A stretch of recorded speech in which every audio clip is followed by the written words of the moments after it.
Saya kurang tahu untuk beasiswa yang lain, tapi kalau untuk LPDP itu kan kita harus mempersiapkan.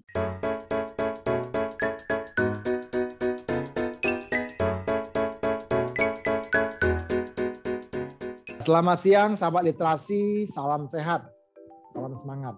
Kita sekali lagi bersyukur di tengah-tengah pandemi COVID-19 yang masih menghantui dunia dan juga Indonesia. Kita bersyukur masih bisa ada kesempatan belajar dari teman-teman yang hebat, luar biasa. Beberapa teman yang sedang maupun yang sudah menyelesaikan studi, itu sudah memberikan pengalaman mereka. Kali ini kita akan diskusi dengan salah satu sahabat saya yang memang sudah menyelesaikan studinya dengan bisa dibilang jungkir balik ya, berdarah-darah juga melihat perjuangan yang tidak mudah begitu. Kita akan belajar tentang bagaimana beliau melewati fase-fase dari awal sampai akhir dan akhirnya bisa merasakan nikmat dari studi yang sudah dikerjakan. Oke, tanpa berpanjang lebar kita sapa beliau. Selamat siang, Mas Hisbul Waton, apa kabar? Selamat siang, Bang Raja. Gimana kabar? Alhamdulillah baik-baik. Sehat-sehat, itu aja sehat, Mas. Ini satu pembelajaran. Syukur. Iya. Jadi kita mau tanya nih, Mas, boleh ya? Kami dapat kabar. Mas Hisbul itu terakhir studinya di satu tempat yang wow gitu ya. Bagi sebagian orang mungkin itu impian yang sulit dicapai begitu. Nah, kita belajar nih sahabat literasi. Bagaimana caranya beliau? Kalau beliau bisa, kenapa kita tidak? Gitu ya. Oke, kita tanya. Mas Hisbul kemarin gimana sih, Mas? Studinya di kampus mana? Di negara mana bahkan, dan di prodi apa, Mas? Monggo, Mas. Oke, Bang. Jadi kemarin saya baru selesai ujian saya ambil program doktoral di University of Leeds, UK, ambil jurusannya kimia organik di School of Chemistry. School of Chemistry di Leeds ya, Leeds itu di UK, Yeah. of Kingdom, di Inggris sana gitu ya, di Great Britain gitu. Nah, selama studi itu berapa lama Mas tempuh? Saya mulai dari 2016, harusnya selesai tahun 2020, cuman karena adanya COVID, terus minta perpanjangan, berarti hampir 4,5 tahun lah Bang, sampai terakhir ujian kemarin. Berarti 9 semester ya? 9 semester ya, sekitar itu. Ya, okay. Gimana kan kondisi terakhir Mas Hisbul kembali, ini posisi di mana sekarang Mas? Sekarang udah di Indonesia sih, di Solo. Wah, di Solo ya. Nah, Mas Hisbul kapan kembali dari Inggris ke Solo? Kemarin habis visa akhir Januari. Jadi balik ke Indonesianya itu akhir Januari, Bang. Jadi mulai awal Februari kan masa itu kan harus karantina kan. Tidak boleh langsung balik ke rumah. Jadi dari pulang ke UK, kemudian karantina seminggu di Jakarta, terus ke Brebes, saya asalnya dari Brebes, selama sekitar sebulan, kemudian dari Solonya berarti bulan Maret. Oke, berarti di Indonesia sudah bisa dibilang hampir 8 bulan ya? Iya, dari Februari berarti. Februari awal ya? Iya, Februari awal, betul. Kemarin ke Inggris gimana Mas? Bawa keluarga kah atau sendiri? Saya sendiri sampai tahun 2018. Kemudian bulan September 2018 baru bawa istri ke Inggris. Wow, jadi luar biasa ya. Itu gimana? Itu ini katanya bawa istri berarti besar banget dong biayanya. Atau Mas dapat ada bantuan beasiswa? Iya, saya dapat beasiswa dari LPDP, beasiswa dari pemerintah Indonesia. Memang LPDP itu Lembaga Pengelola Dana Pendidikan ya? Betul sekali. Nah, memang LPDP ini selain menyediakan berbagai biaya untuk menunjang pendidikan awardee-nya, kan saya tuh dapat tuition fee untuk bayar kuliahnya, kemudian di sini karena saya karena S3-nya by research, kan harus bayar bench fee. Nah, itu udah dibayarin juga sama LPDP, dapat living allowance, biaya hidup setiap bulannya. Kemudian di awal itu saya dapat settlement allowance, kayak dana yang digunakan untuk mempersiapkan, untuk membiayai kehidupan ketika kita pertama kali datang di suatu negara untuk studi. Kemudian ada uang buku, ada uang conference, terus ada bonus, misalkan kita bisa publikasi di jurnal bereputasi internasional. Kemudian selain itu juga ada dana bantuan untuk keluarga, namanya family allowance. Nah, itu dibiayakan untuk 2 anggota keluarga. Nah, kebetulan saya menikah tahun 2018 itu, jadi pas setelah menikah istri bisa dibawa ke Inggris dan dibiayai oleh LPDP. Wah, menarik ya. Berarti memang keluarga itu diperlukan untuk mendukung suksesnya studi awardee gitu Mas ya? Iya, kurang lebih gitu Bang. Karena saya tuh pernah dengar kalau kadang misalkan dipisah dengan keluarga malah bisa menghambat studinya awardee gitu. Betul, Makanya mikir Mas. Betul, betul, betul, betul. iya, kepikiran kan Bang. Ya, betul. Jadi LPDP menurut saya generous banget sih bisa mengakomodir kebutuhan awardee-nya. Tapi itu untuk S2 juga atau hanya S3? Artinya S2 Eh, yang dibiayain keluarganya atau hanya S3? Setahu saya sih, karena kan pembiayaan untuk keluarga kan dimulai setelah 1 tahun. Setelah setahun kita studi, dan kalau di UK itu kan masternya cuma 1 tahun. Jadi memang kebanyakan, setahu Tiga saya ya? sih S3 aja sih. Kecuali kalau yang masternya mungkin lebih dari setahun kali Bang. Oh gitu. Oke, oke, menarik ya. Berarti sama keluarga itu 2 tahun 4 bulan ya. Kalau dari September 2018 sampai dengan Januari 2021, 4 tahun, 2 tahun 4 Iya. bulan ya, lumayan ya.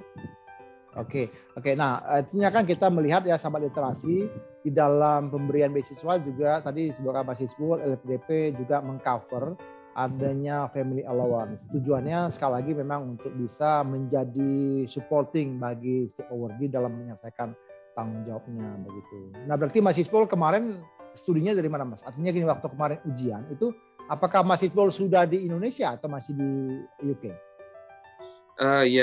Ini karena memang kasus COVID ini kan melanda di seluruh dunia ya. Dan sejak Maret tahun 2020 kan kampus tutup. Dan saya kan masih ada kerja di lab saat itu. Jadi memang saya sempat tidak melakukan penelitian, ketunda gitu sampai bulan September 2020. Kemudian tapi kan saya cuma punya waktu September, Oktober, November, Desember, Januari, dan itu digunakan untuk melakukan penelitian yang belum selesai. Nah, setelah menyelesaikan semua penelitian, kemudian kan lanjut nulis. Nah, saya lanjut nulisnya tuh dari saya pulang ke Indonesia, Bang. Dari bulan awal Februari, berarti Februari sampai akhir Mei nulis, dan kemudian ujiannya ya dari Indonesia. Sebelumnya saya sudah komunikasikan dengan dosen pembimbing dan postgraduate tutor, apakah boleh saya melakukan ujiannya lewat online-nya di Indonesia saja, karena kan daripada nunggu ujian di luar negeri kan butuh biaya juga kan, biaya hidup. Nah, terus diizinin boleh asal koneksi internetnya bagus. Ya sudah, akhirnya setelah menyelesaikan semua administrasi untuk persyaratan ujian, terus ya setelah berarti 2 bulan setelah submission tesis baru ujian online. Kapan Mas ujian online-nya Mas? Untuk ujian tertentu Akhir berarti ya? Akhir Juli kemarin, 23. Oke, akhir Juli berarti hampir 1 bulan ya. Ya, Ya, 2 minggu ya. 2 minggu lah, baru 2 minggu. Di 2 minggu nih sahabat literasi, kita sedang bicara dengan seorang PhD gitu ya. 2 minggu PhD, wah luar biasa gitu. Jebolan Leeds University. Nah, Mas Hizbul, kalau tadi Mas Hizbul bilang dari pembiayaan dari LPDP, boleh dong Mas berikan tips dong sedikit buat teman-teman. Gimana sih caranya? Mas Hizbul kemarin waktu LPDP itu, apakah hanya daftar ke LPDP saja atau ke lembaga pemberi beasiswa lain? Lalu kemudian bagaimana prosesnya Mas? Secara singkat mungkin Mas. Monggo. Kalau di kasus saya sih, saya cuma daftar di LPDP aja, Bang. Jadi kalau dulu prosesnya saya cari informasi dulu. Kan sekarang itu kan informasi kan masif ya, di sosial media juga sangat gampang untuk mendapatkan informasi. Ya, jadi kalau misalkan ada teman-teman yang tertarik untuk mendapatkan beasiswa LPDP, tinggal cek aja di websitenya LPDP, semua persyaratan yang dibutuhkan itu sangat lengkap ada di situ. Mungkin yang bisa saya share adalah ketika saya mendaftar di universitas. Jadi pertama kalinya saya mempersiapkan yang pertama pasti bahasa ya, karena kan kita mau sekolah di luar negeri. Kita tahu bahasa apa yang digunakan di negara yang kita tuju. Misalkan saya pengen sekolah di UK, berarti bahasa yang harus saya persiapkan terlebih dahulu yaitu bahasa Inggrisnya. Jadi bahasa Inggris dipersiapkan, kemudian yang kedua adalah memilih riset, topik risetnya yang kita inginkan gitu. Sebenarnya apa sih yang kita sudah pernah lakukan mungkin di S1 atau S2 kita, dan kita pengennya itu pengen riset di bagian apa gitu untuk kelanjutannya gitu. Nah, setelah kita tahu topik penelitian apa yang kita mau, kemudian mencoba mencari dosen pembimbing atau supervisor. Nah, supervisor itu bisa kita dapatkan informasinya di kampus, atau kita kan mungkin pernah baca di suatu publikasi gitu kan, di artikel jurnal, kemudian kita tahu ada salah satu nama, kemudian kita bisa cross check di website kampusnya, kita bisa lihat apakah orang ini penelitiannya itu sejalan nggak sih dengan ide yang kita punya gitu.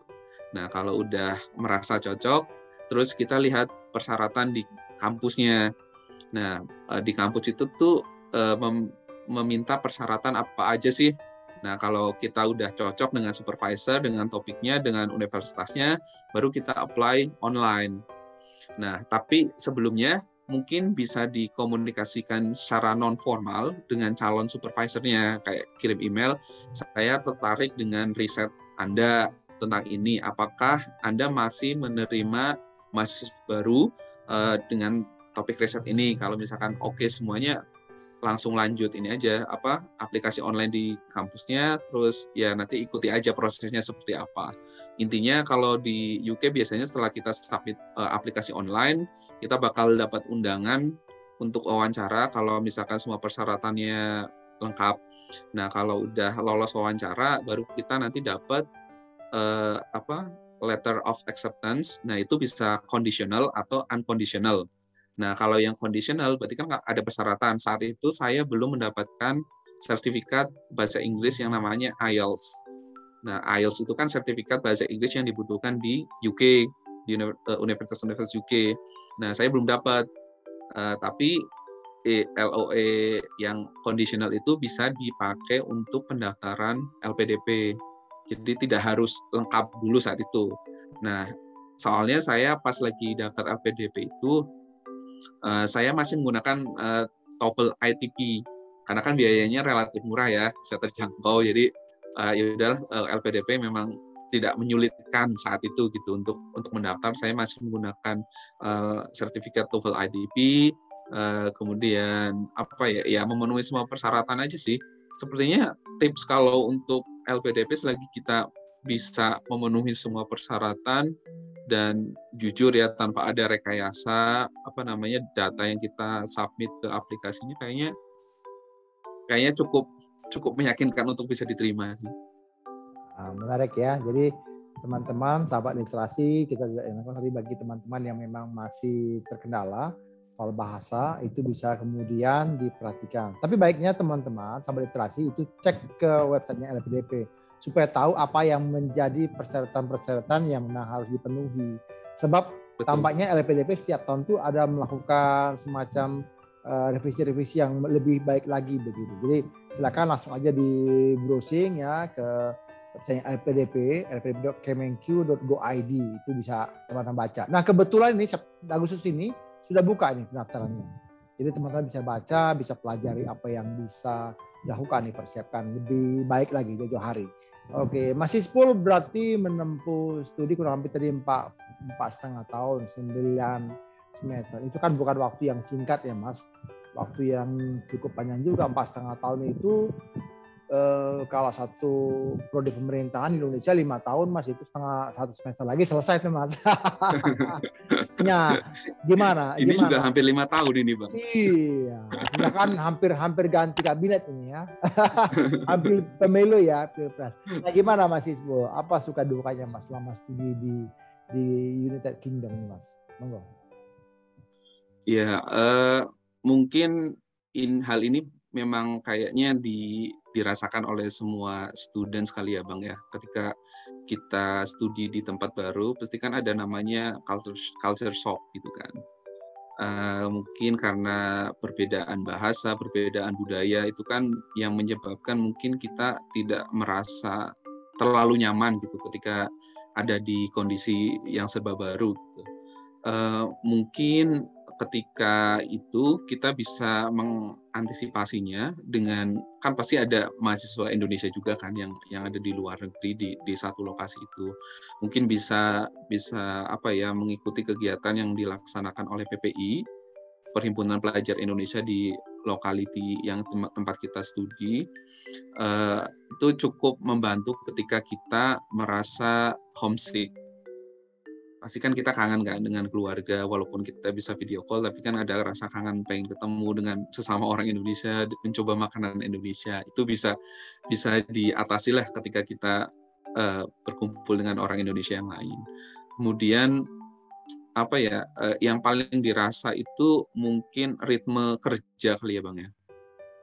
Ritme kerjanya itu apa ya, bisa dibilang di sini cukup apa ya namanya, dari misalkan berangkat jam 9 pulang jam 5 gitu. Tapi walaupun jam 9 sampai jam 5 tapi kerjaannya selesai gitu. Jadi kerjanya efektif. Dan apa ya, karena saya PhD-nya by research, syukurnya di sini fasilitasnya juga cukup lengkap. Jadi penelitiannya bisa dilakukan dengan ya tanpa terlalu banyak banyak halangan gitu. Maksudnya ketika kita mau analisis pakai alat X, ya alat X-nya ada gitu. Kita bisa melakukan kapanpun kita mau, dan karena PhD student kan dapat kunci lab. Jadi kita bisa masuk lab sebenarnya. Nggak terpaku dari jam 9 sampai jam 5 gitu. Kita bisa masuk lebih awal atau pulang lebih akhir, tergantung udah selesai belum nih percobaan pada hari itu. Terus apalagi ya suka dukanya ya. Mungkin nanti yang bakal bakal teman-teman dapatkan juga adalah pengalaman networking dengan mahasiswa internasional yang lain gitu kan.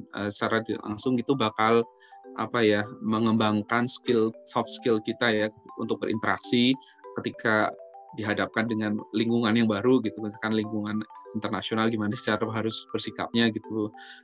Kemudian kan di sini juga ada beberapa kesempatan untuk mengikuti conference gitu ya, baik di dalam UK ataupun di Eropa ataupun di negara lain di luar UK. Jadi menurut saya itu juga pengalaman yang sangat berharga sih ketika kita bisa punya kesempatan untuk studi di UK atau di luar negeri pada umumnya. Menarik Mas, menarik. Saya teringat ketika saya riset di Kyoto University Mas di Jepang, itu saya orang yang pertama datang dan saya orang terakhir yang pulang. Itu saya lakukan penelitian karena bagi saya ya daripada saya tinggal di apartemen gitu di apato ya atau di rumah gitu ya, yang saya ke kampus, dan itu kampus menyediakan 24 jam. Itu menarik sekali. Itu kita bisa lakukan itu. Yang kedua, teman-teman kalau Anda nanti sampai terasa nanti ke luar negeri, hal yang membuat kita kalau misalnya homesick di luar negeri itu adalah ketika paling biasanya itu dilakukan adalah ketika Lebaran ya, Idul Fitri ya. Itu biasanya orang Indonesia kumpul, makannya itu makan lontong, ketupat, doa itu semua masakan khas Indonesia itu keluar gitu. Jadi memang kita bisa menikmati, bisa terobati lah rasa homesicknya gitu ya. Jadi menarik ya Mas ya. Ini satu hal yang kita pelajari sahabat literasi, bahwa untuk bisa melakukan atau mencapai mimpi-mimpi kita jangan takut ya. Tadi Mas Ispo juga sampaikan bahwa beliau itu asal dari Brebes ya Mas ya? Aslinya dari Brebes ya. Iya, beliau ini asal dari Kota Bawang gitu, sahabat literasi. Kita lihat, jadi kami percaya sahabat literasi juga ada yang mungkin berasal dari tempat yang sangat sederhana, mungkin sangat-sangat sederhana gitu ya. Kemarin beberapa tahun lalu kita juga dengar ada satu teman kita, Mas Alex dari Jepang ya, bahkan beliau bilang di rumahnya aja dia nggak ada listrik begitu, tapi dia bisa kemudian dapat S2 ke Amerika, S3-nya di Jepang. Itu satu hal yang kita sebenarnya bisa kita lakukan, kita coba begitu ya. Nah, Mas Isbol, boleh Mas kepada teman-teman sahabat literasi Mas, gimana? Apa nih pesan-pesan Mas Isbol bagi teman-teman khususnya yang mau mengikut jejaknya Mas Isbol? Monggo Mas. Oke. Jadi saya kan asli dari Brebes, cuman bukan dari kota Brebesnya Bang, bukan dari kotanya, tapi dari desanya gitu Nah, di apalagi Brebes desanya gitu ya. Selatan. Kalau Brebes itu kan dikenal kota bawang. Berarti apa nih? Kota anak bawang gitu ya. Kota anak-anak Oke, tunasnya, siap. Siap, anak siap. bawang ya betul. Jadi memang apa ya? Saya memang pas lagi SMA malah belum dapat akses internet gitu kayak anak-anak sekarang kan yang apa namanya bisa akses internet dengan mudah gitu. Jadi apa ya yang ingin saya sampaikan adalah semua informasi itu ada di internet semuanya. Kita bisa cari apapun itu yang kita inginkan gitu. Jadi sekarang itu tidak ada lagi alasan kita tidak bisa melanjutkan pendidikan karena adanya batasan gitu, baik batasan ekonomi atau finansial maupun batasan informasi. Karena seperti beasiswa LPDP gitu ya, mungkin emang LPDP itu dikhususkan untuk S2 S3 gitu ya beasiswanya. Cuman di luar sana juga banyak gitu beasiswa yang tersedia untuk teman-teman yang masih SMA dan ingin melanjutkan ke tingkat sarjana. Mungkin pesannya ya jangan terpaku pada salah satu penyedia beasiswa gitu. Teman-teman bisa cari penyedia beasiswa yang lain gitu. Dan teman-teman bisa bandingkan kira-kira penyedia beasiswa mana yang paling cocok dengan kebutuhan teman-teman. Misalkan ya ada yang pengen sekolahnya di Australia atau di Amerika atau di Jepang, pemerintah Jepang, Amerika, Australia itu kan menyediakan beasiswa untuk S1. Jadi teman-teman juga bisa apply ke situ gitu.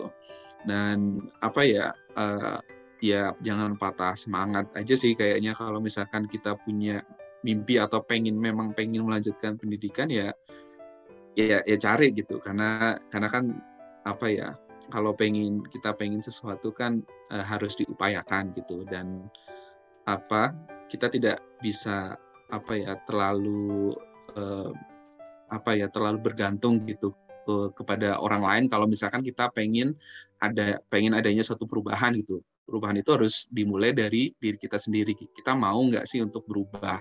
Kalau kita mau ya ayo mulai motivasi diri kita sendiri untuk mencari informasi itu dan mencoba untuk mengembangkan diri kita sendiri agar kita itu layak untuk mendapatkan beasiswa itu. Sepertinya itu Bang. Iya, menarik. Saya hampir lupa nih Mas Isbul. Kemarin kalau boleh sharing sedikit, apa nih risetnya Mas Isbul? Oh iya, kita udah panjang tapi belum ngomongin riset. Ini hal yang penting ya loh, penting. Iya. Jadi saya itu risetnya tentang pengembangan pewarna alami Bang. Ini diawali saya kan dulu sekarang juga masih sih, saya masih punya bisnis dengan teman-teman itu namanya Camps Batik. Jadi usaha di bidang batik dengan mengembangkan motifnya. Nah kemudian itu batik yang dipakai Mas, contohnya Mas. Oh iya, salah satunya. Sekalian promosi Bang. Oh, sehat. Boleh ya promosi ya. Berarti sahabat literasi bisa dikasih itu dong, door prize dengan batik ya. Siap. Iya. Siap. Next time ya dipersiapkan. Monggo Mas. Silakan. Ya, jadi memang limbah yang dihasilkan oleh industri batik atau tekstil secara umum itu kan memang perlu diperhatikan ya untuk mempersiapkan agar ekosistem di sekitar kita itu bisa dinikmati oleh anak cucu kita ke depan gitu. Nah, makanya saya mencoba untuk mengembangkan pewarna alami dari limbah. Jadi saya itu penelitiannya fokus ke ada senyawa yang namanya antosianin, Bang. Kalau misalkan Bang Raja itu lihat ada buah-buahan gitu ya, misalkan stroberi, blueberry gitu, itu kan punya, atau misalkan bunga gitu, itu kan ada warnanya, ya kan? Nah, kalau yang bahan yang saya pakai itu adalah limbah dari produksi jus berry. Jadi namanya lebih spesifiknya itu chokeberry. Nah, ketika pengen bikin jus dari chokeberry itu kan kita harus nge-press dulu berry-nya kan, buahnya, kemudian dapat jusnya. Nah, sisa buah yang presan itu, limbahnya itu kan biasanya dibuang tuh, nggak dipakai. Sedangkan limbah itu tuh masih mengandung senyawa yang bisa dimanfaatkan untuk tujuan yang lain gitu, bisa jadi antioksidan atau juga untuk pewarna. Nah, dan juga ternyata dari hasil penelitian didapatkan bahwa ternyata senyawa antosianin itu lebih banyak ada di kulitnya dibandingkan di jusnya gitu.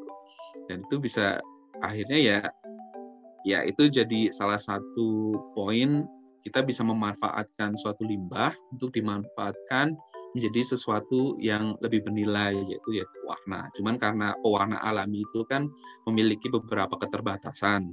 Jadi saya mencoba untuk mengembangkan mengubah atau modifikasi struktur dari si bahan alam ini agar dia memiliki aktivitas yang lebih baik daripada prekursornya. Kira-kira gitu, Bang. Berarti memang konteksnya sangat Indonesia ya. Ya.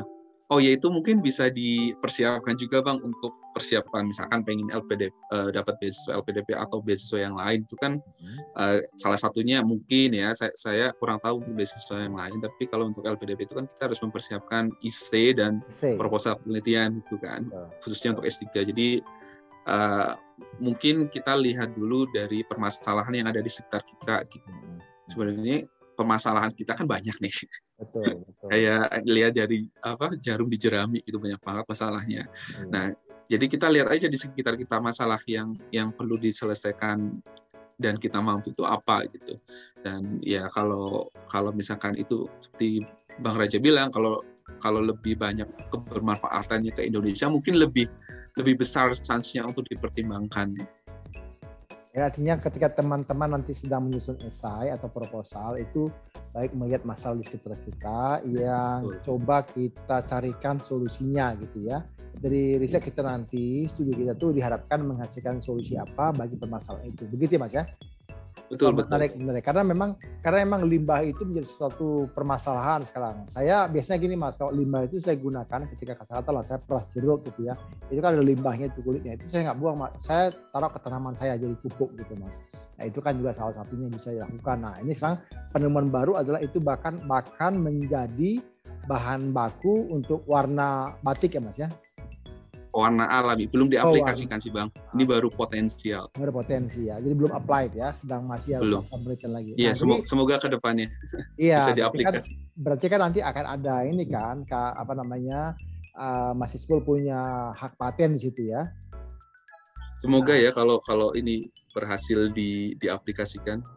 Oke, menarik ya. Jadi sahabat literasi, kita mendapatkan banyak pembelajaran dari Mas Isbul yang memberikan juga tadi pembelajaran dari cara beliau studi, lalu kemudian cara beliau mendapatkan beasiswa, terutama tadi ketika mempersiapkan esai dan proposal. Lalu yang paling penting adalah juga ada tes substansi ya teman-teman, yaitu tes wawancara yang akan menanyakan tentang untuk apa Anda melakukan studi itu. Dan mungkin pertanyaan yang pernah saya alami juga adalah kalau Anda diberikan kesempatan untuk itu, untuk beasiswa itu, apa yang Anda lakukan? Nah, itu mungkin pertanyaan yang kita perlu siapkan. Jadi teman-teman sahabat literasi yang masih ada pertanyaan, silakan sampaikan pertanyaan Anda kepada nomor atau medsos yang ada di layar ini. Nanti kita akan merespon kepada Anda sesegera mungkin. Ya, demikian. Terima kasih. Biarlah ini menjadi acara yang bermanfaat bagi kita. Terima kasih Mas Isbul, Pak Doktor.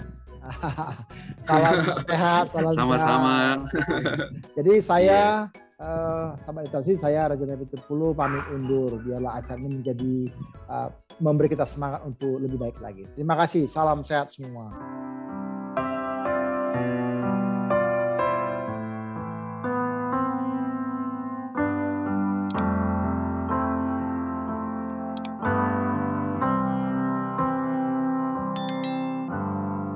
Another summer day is come gone away, and Paris are wrong.